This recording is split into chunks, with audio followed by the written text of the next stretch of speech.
Hola a tots, Argentina acaba de guanyar 2-0 i Leo Messi s'acaba de proclamar màxim golejador de la història dels Mundials. Ha superat a Miroslav Klose, empatava l'altre dia amb el hat-trick contra Argèlia i avui ha marcat 2 gols amb Àustria i s'ha convertit en el màxim golejador de la història dels Mundials. En parlarem, farem un bloc dedicat a l'Argentina i dedicat a Leo Messi. Ara, de fet, serà el primer bloc perquè anirem amb ordre. Parlarem després del que m'ha semblat algunes seleccions del Mundial. Òbviament no he vist tots els partits, però parlarem del que m'està semblant el Mundial fins ara i després repassarem una miqueta les notícies en clau Barça, una miqueta, farem una miqueta de popurrí del que sembla que està passant a Can Barça a nivell de fitxatges i a nivell d'algun futbolista que està dintre del Mundial que sembla que no està passant, no està travessant pel seu millor moment. Podeu endevinar de qui estic parlant de Rafinha. Parlarem de tot això i després anirem a la secció dels vostres missatges que em vau enviar fa 3 dies, però he hagut de canviar-me l'ordinador, he hagut de canviar-me el setup, reinstal·lar-me un parell de coses i l'altre dia va haver una fallada tècnica, la càmera gravava 2 minuts i s'aturava, no faltava una miqueta de drivers, una miqueta d'instal·lació. Ara avui sembla que tot flueix una miqueta més, intentarem generar aquest contingut i perdoneu, però també hi ha una altra cosa i és que és festa major al meu poble, és festa major Olesa i clar, volia gravar, però la mateixa nit que volia gravar començava la festa major, tenia un sopar, tot va de molt ràpid, jo creia que seria ràpid instal·lar això i fer el vídeo. Bueno, per què excuses? Que és festa major Olesa, que no tenia prou temps com per arreglar els problemes, avui sí, doncs aquí estem. Segueix sent festa major, però avui hi ha un dia de descans perquè demà és laborable pel matí i la gent treballa, vale? Demà sí que Revetlla de Sant Joan aquí a Olesa. Parlarem també de per què la Revetlla de Sant Joan està molt sobrevalorada, a mig una nit que... Però bueno, ja després en parlarem. Doncs anem a començar el primer bloc amb l'Argentina de Leo Messi i la seva arrencada absolutament històrica del Mundial. Som-hi. Bé, doncs ja som aquí i en un dia absolutament històric, en un dia que passarà història. Sabeu què passa amb Leo Messi? És que hi ha tants dies històrics, és que ha marcat tant la vida de tots Messi que no saps ben bé amb quin quedar-te, no saps ben bé... Per tant, jo el que intento amb ell és gaudir del dia a dia ara, perquè no saps ben bé quan s'acabarà, quan hi haurà un dia que no, segurament serà aquest Mundial, 100%, no? El que passa que sempre dona la sensació que el podràs veure un partit més, encara que sigui un partit de costellada a l'Inter de Miami i et seguirà transportant aquell moment, a recordar-te moments on l'has viscut i l'has gaudit, però clar, realment en grans escenaris en tal és l'última vegada que el veurem, per tant no saps mai quin serà l'últim partit, per tant intentes gaudir-los de tots una mica, no? Però o sigui, tu ja saps que ell no correrà més del que li toqui, tu ja saps que els esforços físics li costaran, tu ja saps que arrencarà i no marxarà dels 8 futbolistes que deixava enrere abans, tu ja saps tot això. Però també saps que quan la rebi, que quan la toqui, que quan aparegui en alguna zona propera a l'àrea, és el millor. És el millor. No hi ha un futbolista que penalitzi i condicioni tant rivals i fins i tot propis futbolistes del mateix equip com ell. A vegades per potenciar-lo i a vegades fins i tot per cohibir-los. Hi ha hagut un parell de jugades on futbolistes argentins però això parla de la grandesa també d'ell, de que no ha de ser senzill tampoc acabar jugant al costat d'ell. En aquest sentit, en el sentit de quan a vegades has de triar ser egoista o no ser-ho.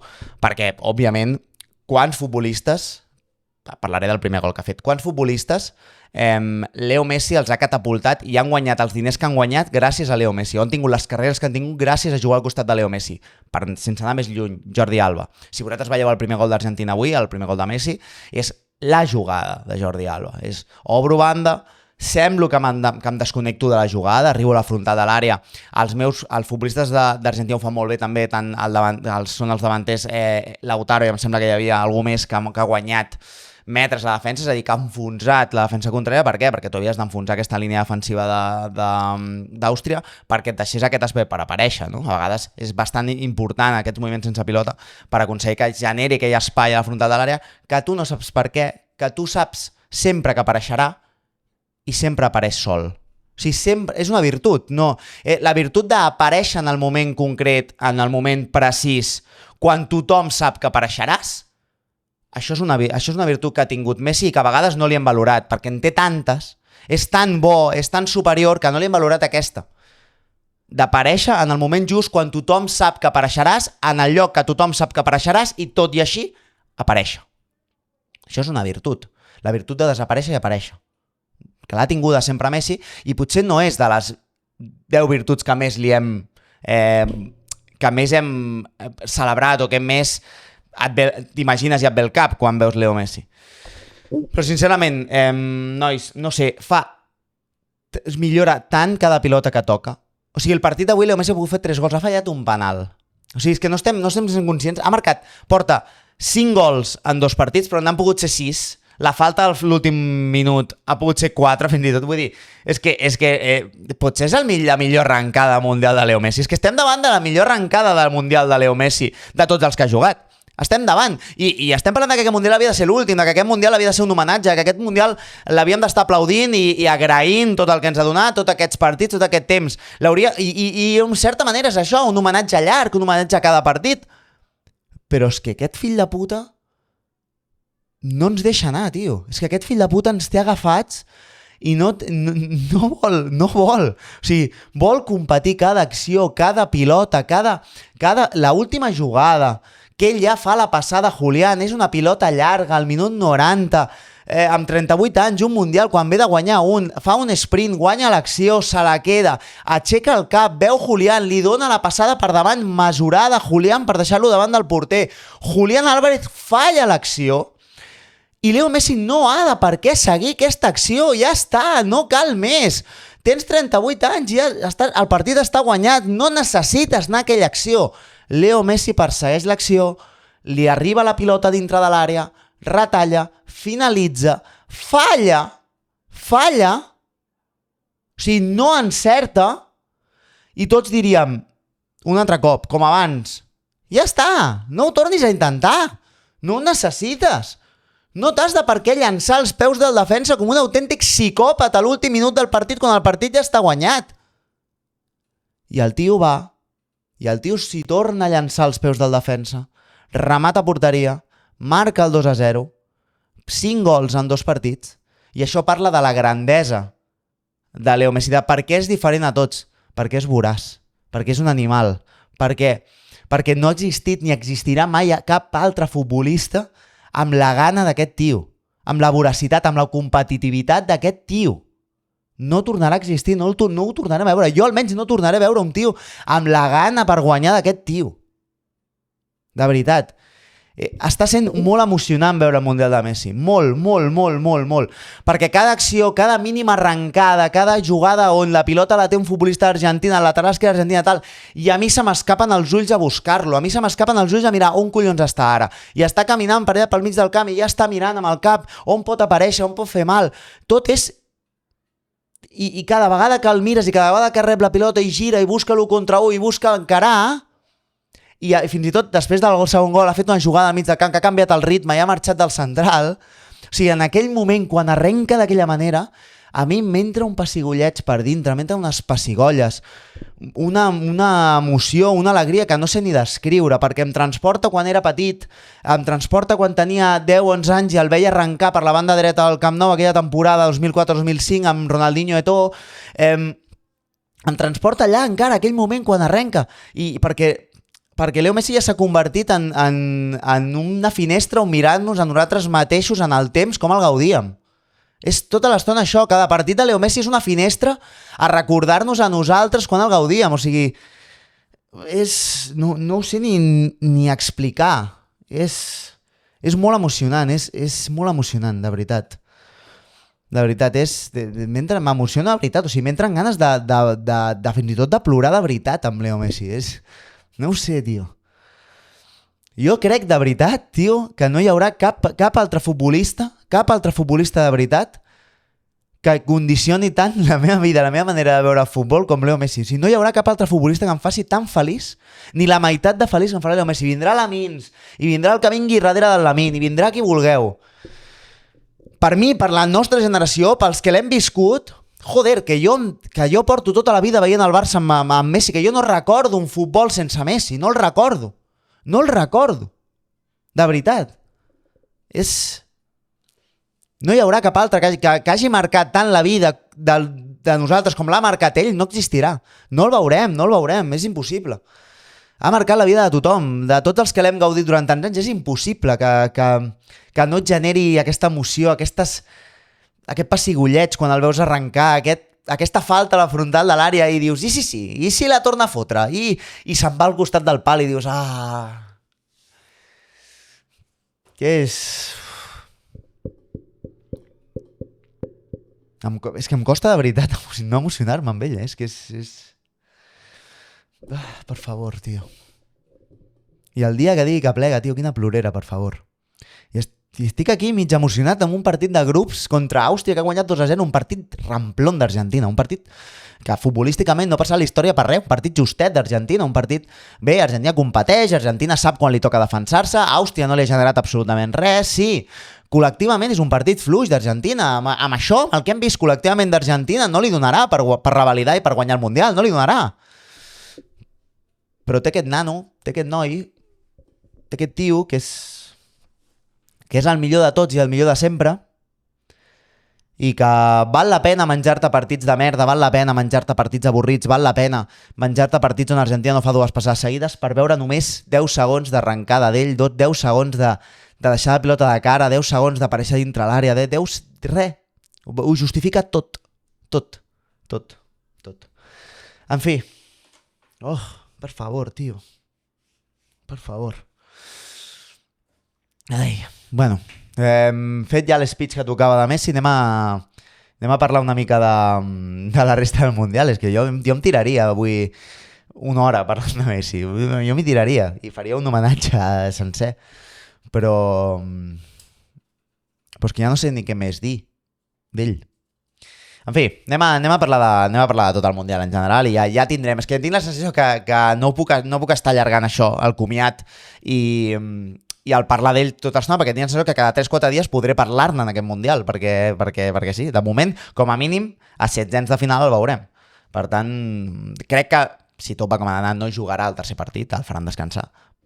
No, o potser el juga i marca un hat-trick i ja estem parlant de que se'n va als 8 gols en 3 partits. Però quina alegria, quin viatge, Leo, tio. Que fort i que bé. Que fort i que bé. Tot el que ens has donat, per favor.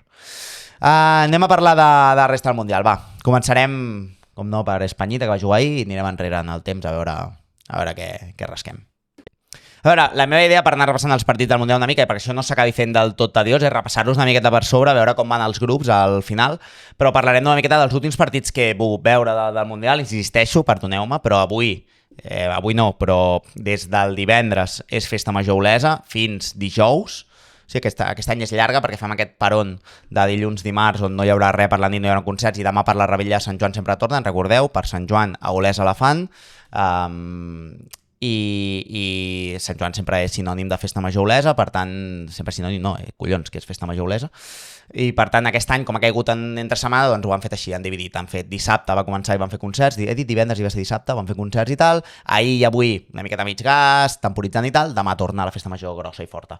A veure, el partit que vaig veure ahir, vaig veure Espanya que va jugar contra Aràbia Saudí, era bastant evident que Espanya, la que ajustés, que De La Fuente ajustés 2 o 3 coses, la cosa funcionaria. Per què? Perquè Espanya és infinitament superior a tots els rivals que té el grup i sobretot perquè considero que Espanya és una de les grans favorites a guanyar el Mundial. No se malinterpreti, això no serà una lloança a l'estat espanyol com a país i com a colonitzador. Sí que és que jo... La meva argumentació, ja sé que el vídeo viral a les xarxes i tot el rotllo és no vull que Espanya guanyi el Mundial, perfecte, i ho segueixo mantenint, no vull que Espanya guanyi el Mundial, el que passa és que jo no soc gilipolles. Jo miro els partits, miro la plantilla que té Espanya, miro com juga Espanya, les possibilitats que té amb la plantilla que té, i la considero una de les favorites al Mundial, sens dubte. Això no treu que jo no vulgui que guanyi Espanya el Mundial, i és que ho vull, val? I em fotria molta ràbia, em fotria fins i tot certa repulsor, fàstic, però... és bastant probable que Espanya arribi a fases finals del Mundial. L'accident de Cap Verd és difícil que es torni a repetir perquè ja estan avisats i perquè crec que De La Fuente ajusta... De La Fuente estic dient? Sí, De La Fuente. Acaba ajustant coses que eren òbvies. O sigui, vaja, quina casualitat que col·loques Pedri a la base on ha funcionat amb el Barça els 2 últims anys i que l'han convertit en el millor migcampista del món i resulta que la cosa funciona. Quina casualitat que acabes posant, òbviament, Lamine Yamal, que és el futbolista més desequilibrant que té Espanya i segurament, si no juntament amb Olise, els 2 futbolistes més desequilibrants del Mundial i la cosa funciona. Quina casualitat que acabes col·locant Dani Olmo a la seva posició de mitja punta on sí que rendeix i sí que et dona una certa continuïtat amb tot i resulta que funciona. Quina casualitat que treus a Ferran Torres perquè et deixi de fotre hòsties en els mateixos espais compartits amb Oyarzabal i vaja, Oyarzabal funciona. No ho sé. Era tan evident el que li feia falta a Espanya, era tan evident que al final acabaria donant amb la tecla, que ara em resulta, fins i tot té un punt còmic. Vull dir, perquè és que ningú s'esperava l'alineació que va fotre amb Cap Verd al primer partit, perquè era un autèntic horror tàctic i no tenia cap mena de sentit. A la que ha ajustat un parell de coses, la cosa funciona. Bàsicament, a la que s'ha semblat una miqueta més al Barça, la cosa ha funcionat. Val? I llavors té un factor desequilibrant i que acaba engraçant tota la resta i que acaba fent que tot flueixi, que tot funcioni, que no és ni Pedri ni Dani Olmo, que és Lamine. Tenir l'amenaça de Lamine allà oberta a la banda i tot el desequilibrant que pot ser genera que els equips contraris condicioni moltíssim el marcatge cap a Lamine i això genera espais a altres llocs. I clar, la sensació és que no hi ha atabalament, no hi ha que Espanya no entra en aquest ritme lent i en aquest ritme contagiós de passada, però poca profunditat i poc control, sinó que quan rep la pelota a Lamine tot es desencalla. Tot comença a ser vertical, apareixen els espais, genera 1 contra 1, se'n va, quan se'n va és capaç d'habilitar els companys també guanyen confiança i aconsegueixen guanyar metres en zones dintre l'àrea on la talla amb Cap Verd, com no tenies amenaça en l'1 contra 1, no podies guanyar metres ni enfonsar Cap Verd cap a la seva porteria, i que tens l'amenaça de Lamine, òbviament pots fer-ho. I a partir d'aquí, doncs Espanya flueix, clar. Si li donarà eliminatòries? Doncs depèn del creuament que trobi. Jo crec que Espanya no tindrà pietat amb Uruguai i que intentarà guanyar el partit, tot i que amb un punt crec que els dos, tant Espanya com Uruguai, tindria l'objectiu, que seria Uruguai classificar-se, ja sigui segona o tercera, i Espanya com a primera, crec, vaja. Tot i que no m'imagino un biscotazo, més que res per les sensacions d'un i l'altre, perquè Uruguai és una sensació Marcelo Bielsa que sembla mateix desencaixada i que no té un rumb clar, tot i que haig de dir que crec que per l'estil que vol proposar Uruguai i pel tipus de futbolista que té, se n'aprofitarà molt més de la transició que pugui permetre a Espanya i permetre el paper de menys protagonista i replegar-se darrere i poder sortir en transició. Crec que això afavoreix Uruguai. En canvi, contra Cap Verd i Aràbia Saudí havia de ser protagonista i en això pateix. Potser veurem, Espanya és un dels rivals propicis per Uruguai i per la manera que té de jugar. Tot i així, crec que Espanya és molt superior a Uruguai i que mínim un empat traurà, perquè Uruguai arriba amb tots els dubtes del món i no veig una Espanya fent el tonto i no veig una Espanya sobretot dosificant futbolistes ja, ara mateix. Si pot assegurar la primera plaça, l'assegurarà, perquè si no el peatge de no assegurar-te la primera plaça pot ser que te'n vagis de Mundial a primeres de canvi, si t'has de creuar amb Argentina, si t'has de creuar amb Holanda, si t'has de creuar amb una selecció ja molt més potent. En canvi, passar a primera de grup i creuar-te amb una tercera d'un altre grup o creuar-te amb una segona d'un grup menys potent, ja pot ser Mèxic o ja pot ser qui sigui, doncs Espanya és molt superior a aquestes seleccions. Per tant, jo crec que no... També crec que sí que pot servir per donar minuts, per exemple, a Nico Williams, que el vaig veure que no acaba d'arrencar i tal, i potser el partit contra Uruguai li permet donar minuts, De La Fuente... veurem i paro de parlar d'Espanya perquè ja està. Bueno, aquí veieu el grup, Espanya líder de grup amb 4 punts, Uruguai 2, Cap Verd 2, Aràbia Saudí 0, no, 1, perdó, va empatar amb Uruguai. Val, què més he vist? Vaig veure una estona de l'Alemanya Costa de Marfil em va agradar molt Diomandé. A mi Diomandé m'ha agradat molt. Va marcar el comandante, Frank Kessie. Em va donar la sensació que mentre Costa de Marfil podia atacar a la banda amb Diomandé i que Kimmich, com a lateral, estava patint moltíssim quan anava a les ajudes, a partir d'aquí, quan va solventar això una miqueta Alemanya a la segona part, sobretot amb l'entrada d'Undaf, que m'agrada bastant, he de dir, davanter que no coneixia de l'Stuttgart i que m'està agradant bastant, va marcar els 2 gols i crec que a partir d'aquí Alemanya va créixer. No la segueixo considerant com entre els 3-4 favorits, sí que òbviament ja està classificada i com a líder de grup, per tant cap problema, li va fotre una pallissa a Curaçao i va guanyar Alemanya. El creuament és amb Equador, veurem Equador, que jo vaig pronosticar com una de les revelacions del Mundial i de moment no ha guanyat cap partit i no ha guanyat a Curaçao, sinó que va empatar ahir o abans d'ahir, per tant primera errada de l'Aleix Martínez predictor de guanyadors del Mundial i revelacions, però bueno, aquí estem, poca conya, si voleu prediccions reals aneu a Maldini, que va dir exactament el mateix que jo, que Equador seria revelació d'aquest Mundial. Val? Tot i així, Costa de Marfil crec que es classificarà i em va agradar i crec que té futbolistes intents. Segurament les dues seleccions africanes que més m'han agradat són Costa de Marfil i Senegal. són les dues seleccions, crec que més potents, no? Què més vaig veure? Em va agradar... Bueno, no vaig veure el Països Baixos-Suècia, vaig veure el primer partit de Països Baixos contra Japó, em va semblar ramplona, em va semblar trist el plantejament de Ronald Koeman. El segon partit sembla que ho ha arreglat, perquè va 5-1 a Suècia, que no em sembla una mala selecció, però sí que és veritat que venien molts dubtes de cara al Mundial, tot i que Gyökeres, Alexander Isak, etc. Va haver un moment de Suècia amb el 2-0 d'Holanda, que va marcar un gol Suècia i li van anul·lar. Jo crec que en aquell moment encara podien haver entrat dintre del partit, però després no va acabar de fluir el tema, i a la segona meitat Koeman va arreglar un parell de coses i li va sortir bé la carta, sobretot de jugar amb el 9, no? Que és Brobbey, aquest davanter, i després Gakpo, que a nivell de selecció sempre rendeix molt bé, tant a Eurocopes com a Mundials, està rendint molt bé Cory Gakpo, joder, com em costa el nom.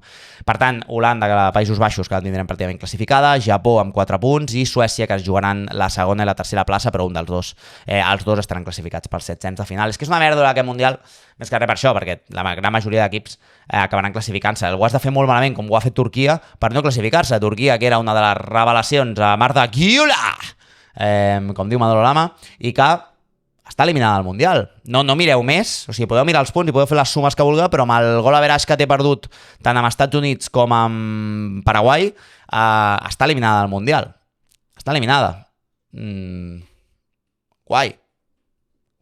Molt bé, Turquia, molt bé, Arda Güler, que pot tornar ja cap a casa seva. Què més tenim per aquí? Brasil. Clar, Brasil, hi ha un futbolista del qual parlaré després, que és Rafinha. Brasil va guanyar 3-0 a Haití. Jo vaig veure el primer partit de Brasil, no em va convèncer gens, vaig trobar que li faltava moltíssim de futbol, vaig trobar que després a Marroc, que és una molt bona selecció, que em va agradar molt futbolísticament, per dintre Brasil tenia molts problemes per generar, ni Paquetá, ni Casemiro, ni Bruno Guimaraes li donava consistència ni ritme del joc, no té un metrònom per ordenar el camp. Si aconsegueix fer que la pilota li arribi a Vinícius, si aconsegueix fer que la pilota arribi a prop de l'àrea, sí que té talent per desequilibrar, però és que em costarà veure en partits grossos com Brasil domina els partits, perquè crec que no ho farà, crec que no dominarà, i crec que, sincerament, també és el plantejament de Carlo Ancelotti, que és un entrenador que ja sabem, els que l'hem patit aquí quan era entrenador del Madrid, que no li preocupa especular quan ha de fer-ho, i no li preocupa contemporitzar, i no li preocupa no ser protagonista quan no ha de ser protagonista. I crec que és el camí que escollirà Brasil. Què és el que Brasil volia? Doncs no ho sé. Dintre d'aquesta secció té un problema Brasil, i és la lesió de Rafinha, que sembla que és una lesió important a la mateixa zona on s'ha lesionat tota la temporada. En parlaré ara després de Rafinha. Però que veurem fins on arriba i fins on el permeten arribar. La lesió, és complicat que torni a jugar. Marroc, que està al grup de Brasil, ja ho hem vist abans, estan els dos empatats amb 4 punts. Em sembla una molt bona selecció, amb Saibari, que és la gran revelació de moment, una de les grans revelacions de moment d'aquest Mundial, el jugador de Terrassa, que ha fitxat pel Bayern de Múnich i que ha marcat els 2 partits. Però m'agrada l'estratègia de Marroc, un equip molt intens, un equip que et busca molt amunt, un equip valent, i un equip que quan té la pilota li dura la pilota, perquè tècnicament té molts bons futbolistes perquè li duri la pilota. De veritat, tècnicament té molt bon futbolista, la pilota li dura, per tant, falla molt poca passada, i a partir de la passada s'agrupa i intenteix infligir un ritme alt. I amb aquests equips que volen ser protagonistes i que volen la pilota, nois, a mi m'agraden. I aconsegueix juntar Brahim, i té a Kraft per banda. És un equip que m'agrada, Marroc, sí. I que crec que juga bé. Suïssa-Bòsnia, escabetxina a Bòsnia, tot i que els gols van arribar molt ràpids, sí que és veritat, i a mi em va agradar Anglaterra, que és de l'última que vull parlar. No en vaig parlar l'últim dia, però a mi em va agradar Anglaterra. A veure, el grup que està per aquí. No em va agradar França, em va semblar fins i tot que Senegal va tenir moments de tal, tot i que Olise a la segona meitat va rebentar el partit, perquè França té aquesta qualitat de que en qualsevol moment amb els futbolistes que té davant pot desequilibrar-te el partit, clar, però col·lectivament no em va agradar, tampoc em va agradar el partit d'Mbappé, però té Olise. Em va agradar més el que va plantejar Senegal, però tal. Anglaterra em va agradar molt contra Croàcia. Per què?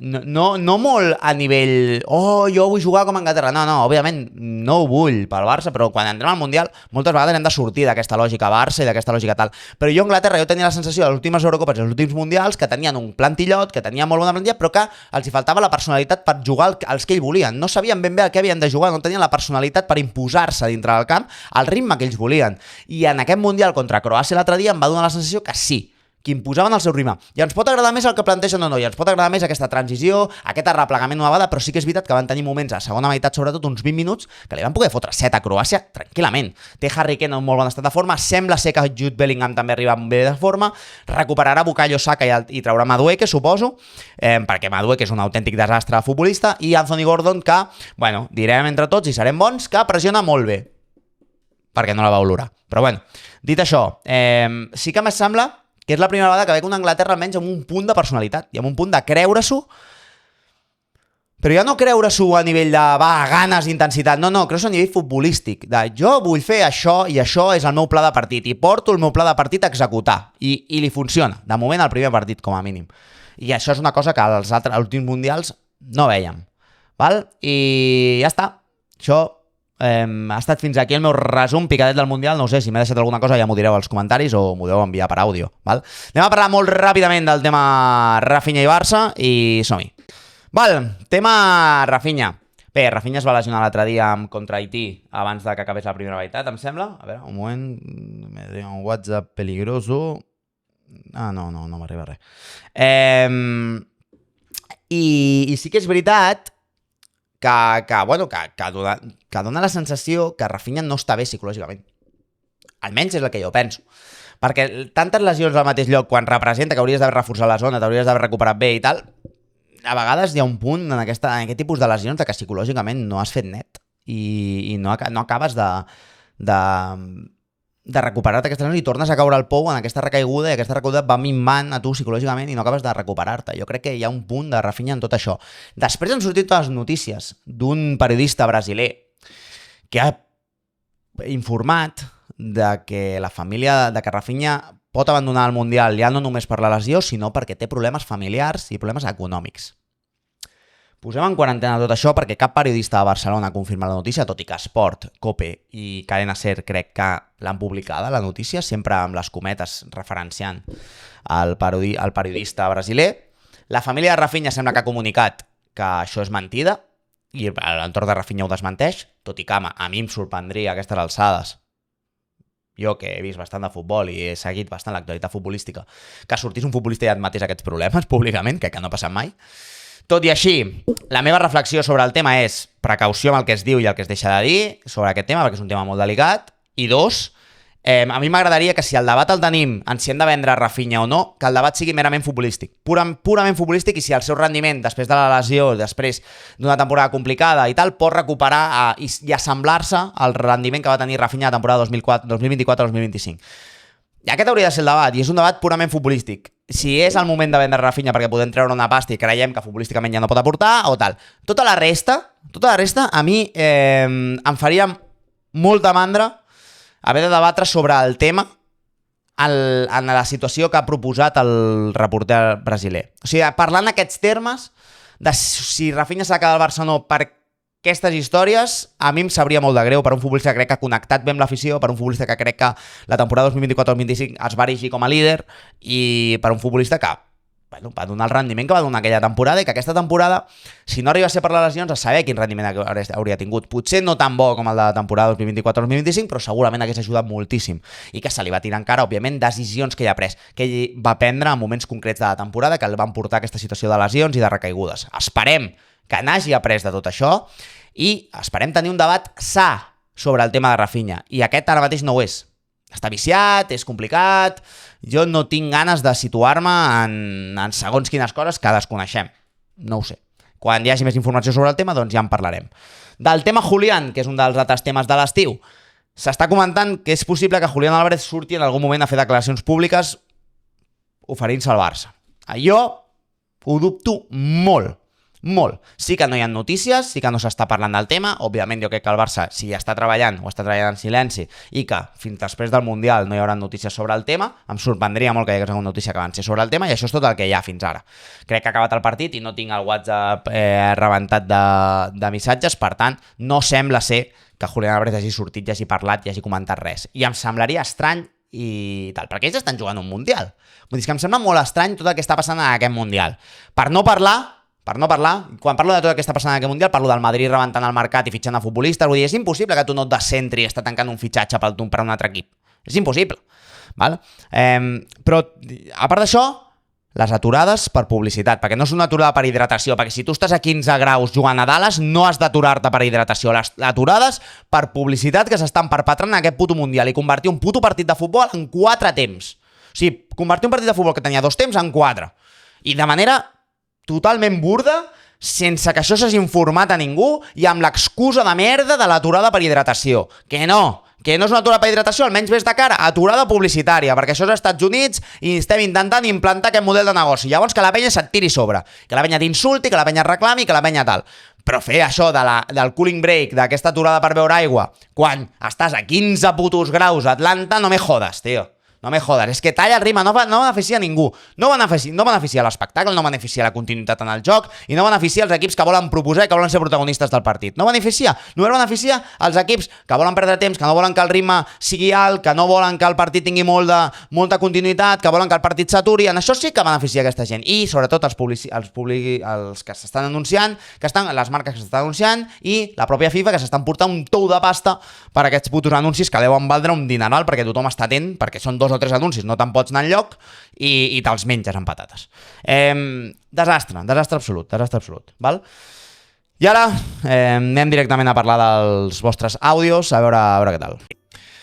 Hola a tots i benvinguts una vegada més i com sempre la millor secció ara mateix de tot YouTube en català, que és aquesta secció dels àudios, dels vostres missatges d'àudios, els vostres missatges on vosaltres sou els absoluts protagonistes d'aquest canal, on vosaltres agafeu el control sobre el que es pot i el que no es pot dir d'aquest canal.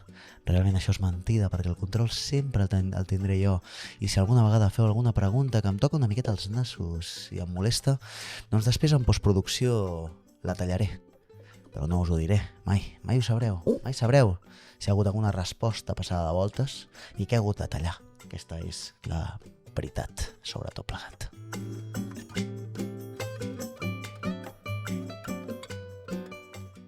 Però gaudiu-ne, nois, gaudiu-ne d'aquesta secció fantàstica.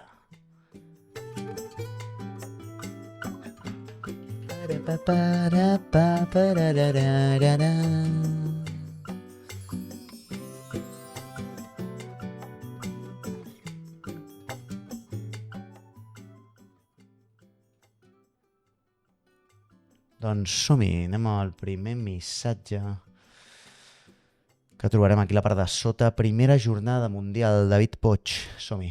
Hola, Aleix, com estàs? Molt Espero bé. que estiguis gaudint del Mundial, que la veritat és que a mi m'està sorprenent bastant, algunes sorpreses, algunes decepcions. La que més m'ha sorprès ha sigut als Estats Units. Sí. Ha sigut als Estats Units perquè jo crec que gairebé ningú parlava bé d'Estats Units. No. De fet, tots els parabòlics, tots els periodistes parlaven malament dels Estats Units, deien que Pochettino no havia encertat, que no acaba de fluir la selecció, que tenien molts problemes a l'hora de ser protagonistes i tal, i a mi em sembla que sí que és una selecció que té un pla. I que és una... S'ha tallat la música perquè no ho he posat en repetir. Oh no, perdoneu. Però això no pot ser. Com es fa? Aquí, perdoneu, repeteixo tot. Perfecte, ara sí que podem tornar, ja tenim la música per aquí, perdoneu. Ha estat un moment de desencís. La veritat és que he perdut el control de la meva selecció per un moment i això és una cosa que no em puc permetre. Doncs sí, Estats Units és una selecció que semblava que no tenia pla, que semblava que tenia moltes dificultats i que resulta que no, que aconsegueix activar Tillman, que aconsegueix activar una sèrie de futbolistes per dintre en una espècie tal i que sembla que Pochettino ha donat amb la teca, sobretot quan aquests futbolistes poden rebre esquenes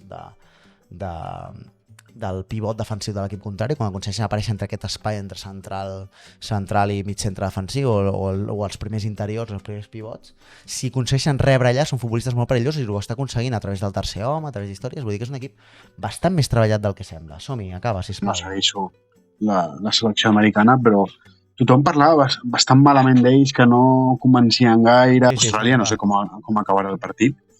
I m'ha sorprès. Per mi la decepció ha sigut Espanya i també Portugal. Bueno, això ho sento, però David ha caducat. Això està malament. Bueno, Ara ja mateix, Portugal no tant, però Espanya ja són una miqueta estrany. Clar, què passarà ara amb aquests àudios que me'ls vau enviar dissabte? I clar, estem a dimarts.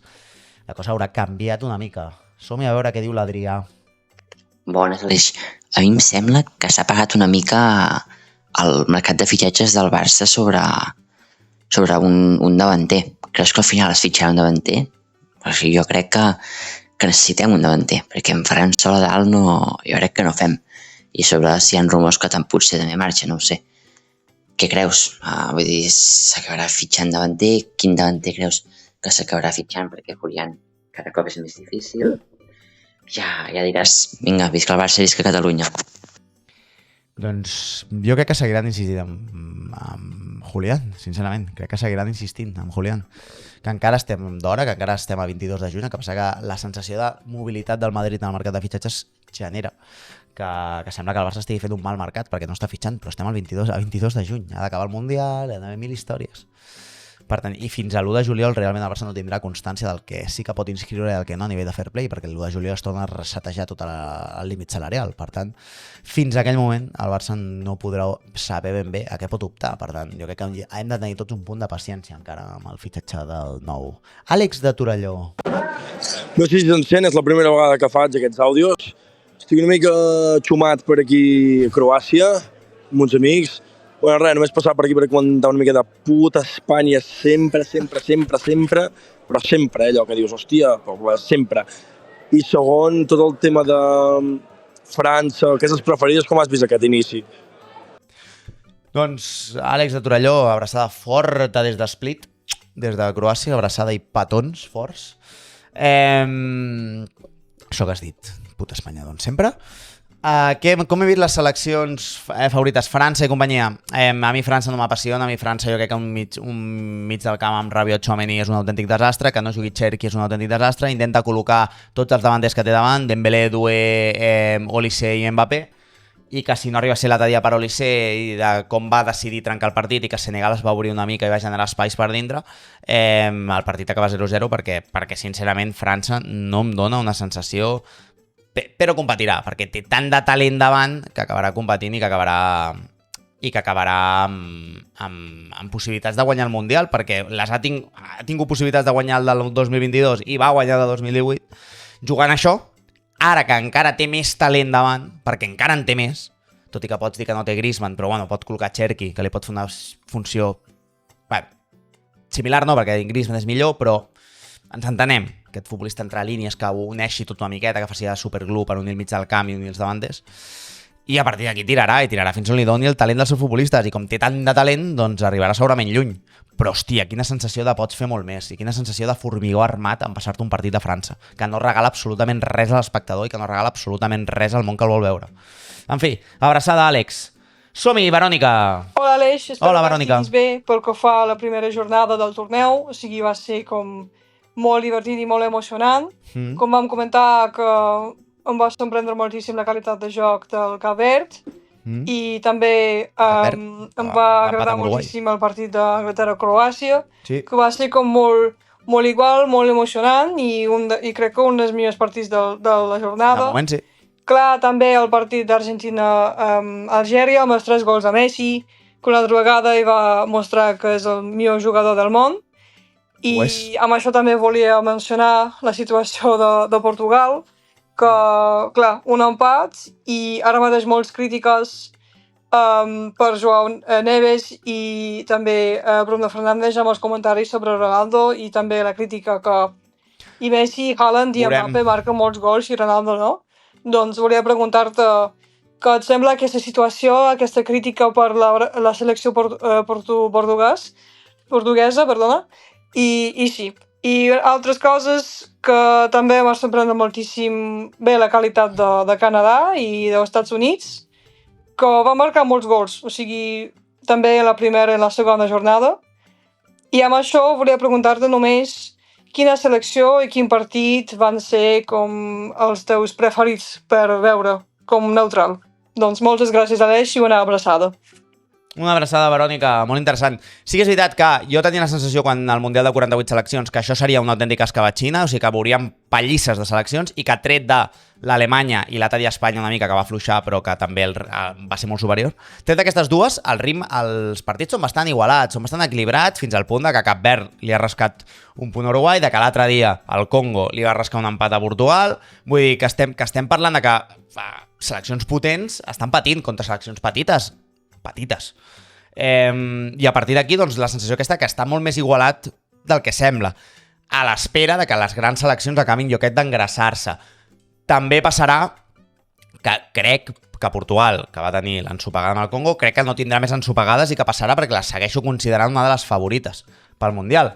Tot i així, segueixo sense creure massa en aquesta funció de Cristiano Ronaldo, més que res perquè no els ajuda col·lectivament en res, al contrari, els hi resta molt i els hi genera una sensació d'angoixa quan s'apropen a l'àrea que tal. Tot i així, considero que tenen tant de talent i que acabaran passant, però veurem en els duels directes contra seleccions potents si el factor Cristiano és decisiu o no per malament cap a la seva selecció, perquè no crec que Robert Martínez, que Bob Martínez se'l carregui. És que no m'ho crec gens, perquè és que hi confia, és que se'l creu, és que creu que la seva selecció és millor amb Cristiano. O sigui, no és un tema de pressió, no és un tema de que ell cregui que si treu Cristiano se'n va al carrer. No, jo crec que és que ell hi creu de veritat. Ell creu que la seva selecció és millor amb Cristiano davante. I amb aquesta morirà, i pixarà amb la seva, això sí que ho té. Però és possible que mori amb aquesta. I és possible que mori. Perquè col·lectivament està portant molt poc a Portugal. Molt poc. I, òbviament, ja no és tan dominador a les àrees. Això no treu que pugui marcar un dia, això no treu que pugui marcar de penal, això no treu que un córner rematar de cap, això no treu res d'això. Però col·lectivament no fa millor Portugal, Cristiano Ronaldo, crec. En el joc col·lectiu, en el joc estàtic, no. I aquí és on crec que patirà. M'has preguntat per quins són els equips que ens m'han agradat, doncs torno a repetir que Anglaterra i el Marroc. El Marroc m'ha agradat molt el que he vist. Potser les seleccions que més a Marroc més afinitat m'ha donat amb la sensació de jugar amb el Barça. O sigui, el que més li he vist traces d'un joc de posició, de generar en camp contrari, de dominar. Això almenys contra Brasil m'ho va semblar. En fi, seguim. Chirlero, fuc al Mundial. A veure. Ei, Aleix, ben parit. Ben parit. Mira, la veritat és que no m'estic mirant gens al Mundial aquest dels collons. Simplement perquè la meva selecció no hi surt, que és la catalana. Ja. Però bé, els teus vídeos no me'ls perdo des de que el meu amic Pau em va ensenyar el teu canal. Abraçada al Pau. Aquí, clar que sí. estava desitjant això de poder-te enviar un àudio. Joder, així que res, segueix-la amb aquesta bona feina i visca Catalunya, visca el Barça i putíssima Espanya. Clar que sí, joder. I benvingut, i clar que sí, per molts àudios més. A veure, l'Albert de Girona. Hola, Aleix. Aquest vídeo no el vas fer ja, comentant l'Espanya a Cabo Verde? No. Quina primera jornada vols dir? És que no queda gaire clar. Molt guapo l'Espanya... el Marroc... Escòcia. Vinga, un petó, puta Espanya. Vinga, petons, puta Espanya. O sigui, vaig fer un vídeo comentant exclusivament del partit d'Espanya, el que em va semblar, en plan emoció, que no l'hauria d'haver fet, perquè, sincerament, no vull que això es converteixi en cada cop que hi ha un partit d'Espanya i hagi de fer un vídeo, no. Però sí que em va semblar com una cosa molt noticiable i al final és on hi ha més futbolistes del Barça i al final la selecció que més proximitat tens, tot i que no vull que Espanya guanyi el Mundial i em fa fàstic, però tal, i em vaig deixar portar per l'emoció i vaig acabar fent un vídeo comentant la primera jornada d'Espanya. Va ser un error meu, mea culpa, no tornarà a passar. Comptaré fins a 10 abans d'emocionar-me i fer contingut que no toca del Mundial. Perquè després ho vaig pensar i vaig dir, aquest vídeo no l'hauries d'haver fet, Aleix, tio. No l'hauries d'haver fet. Josep Ignasi, som-hi. Bon dia, Aleix. Bon dia. En primer lloc, moltes gràcies pel que fas. A tu. Ens ajudes a verbalitzar d'una forma molt clara el que molts pensem. Gràcies. I a més, ens ajudes a entendre algunes fases del futbol doncs, que a mi, per exemple, se m'escapen. Doncs moltes gràcies. La meva pregunta és molt senzilla i és, què prefereixes? Una república espanyola o una monarquia catalana? Hòstia, tio, susto muerte, això, eh?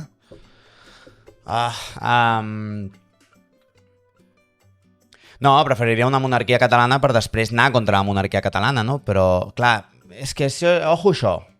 Ojo aquesta merda.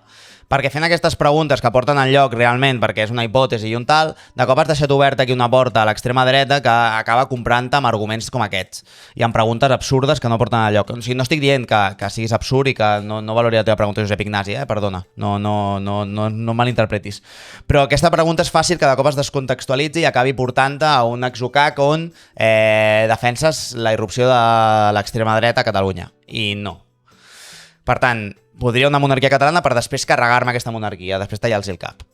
Què et sembla? Et sembla bé? Sí, no?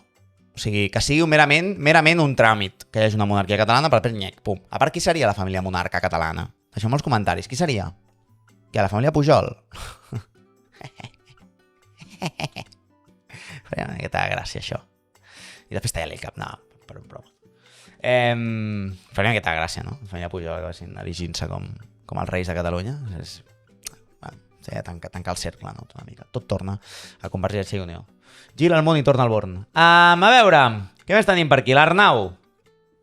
Hola, Aleix. Hola. Primer, moltes gràcies pels teus vídeos. M'agraden molt i crec que ets un tio amb criteri. Jo volia preguntar-te sobre Rafinha, que s'ha lesionat contra Haití una vegada més, i volia preguntar-te pel seu futur al Barça. Què creus que hauríem de fer? Bueno, perquè molt agraïts aquestes temporades, però estem veient ja que la cosa no crec que vagi a més. També hi ha gent que critica molt el fet com podem perdre Rafinha si ens ha donat molt, però si no acaba rendint, no ho sé, quin és el seu futur? És el gran dubte que tenim ara mateix, no molts.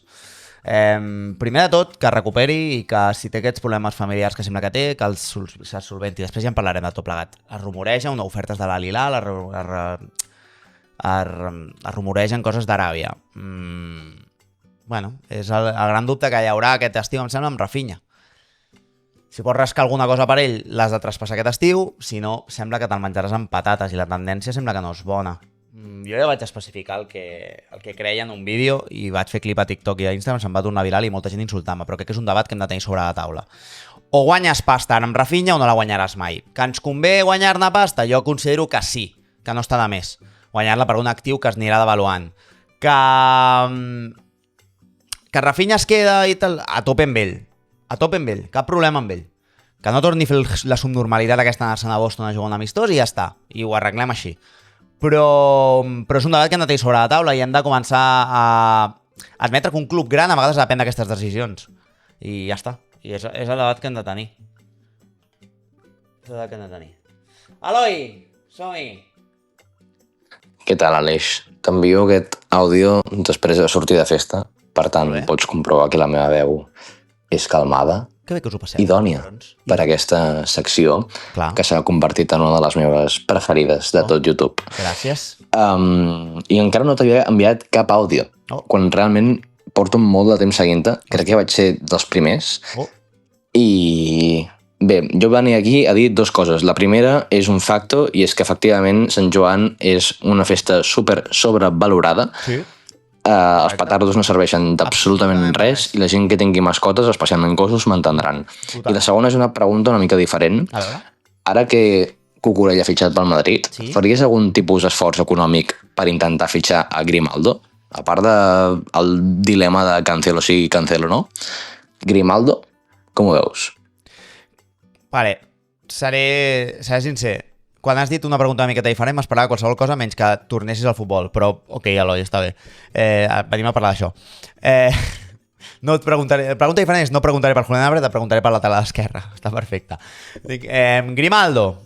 Crec que si el Barça després de tants anys no ha intentat el seu fitxatge una altra vegada i ell sembla que estava molt disposat a venir, és perquè hi ha alguna cosa allà dintre que no els hi agrada, no els hi acaba d'encaixar amb Grimaldo. No sé què és. No sé si és Flick, no sé si és Deco, no sé si és els informes que tenen o no sé si és que no els hi acaba d'encaixar. És tot el que he de dir. Si no han intentat el seu fitxatge i el jugador realment, tant econòmicament com voluntàriament s'ha posat a tiro i tal i no l'han volgut, és per alguna cosa. A partir d'aquí els rumors el col·loquen a l'Atleti de Madrid. Veurem el Barça. A mi, futbolísticament, és un futbolista que m'agrada i que m'encaixa. El que passa és que tu has comentat de més enllà de Cancelo, jo crec que més enllà de Cancelo no. O sigui, si ve Grimaldo no pot quedar-se Cancelo. Perquè Cancelo ve ocupar aquella plaça lateral esquerra. És que en Cancelo hi haurà el problema de que trobarem Cancelo, un Cancelo postmundial, i jo no sé el seu rendiment postmundial, perquè aquest rendiment del Cancelo aquesta temporada estava molt marcat per la seva presència al Mundial o no, i havia de competir a primer nivell per demostrar que podia anar al Mundial. Ho ha fet? Sí. Jo no sé si l'any que ve seguirem veient aquesta versió de Cancelo. No ho sé. Nois, fins aquí la meravellosa secció de les preguntes. Sigueu tots molt feliços, gaudiu de la revetlla amb les vostres persones estimades, gaudiu de la sobrevalorada revetlla de Sant Joan amb les vostres persones estimades, amb un bon sopar. No aneu a la platja, és de xarca absoluta anar per Sant Joan a la platja, no llanceu petardos, no sigueu cutres, no sigueu cafres, no es llancen petards, no ho feu, sisplau. Focs d'artifici, no ho feu. Però sí que gaudiu d'una bona nit amb totes les vostres persones estimades. La nit de revetlla, una de les nits més tòrrides sempre de l'estiu, però no tan tòrrides com ho és aquesta secció, companys estimats i estimades. Abraçades, petons, deixem passar aquesta festa major, deixem que s'encari al final de grups, i quan s'acari al final de la fase de grups i veurem ja algunes seleccions posicionades i alguns possibles creuaments, tornarem a fer vídeo, nois. Estimats, ens veiem aviat. Petons i abraçades. Dios.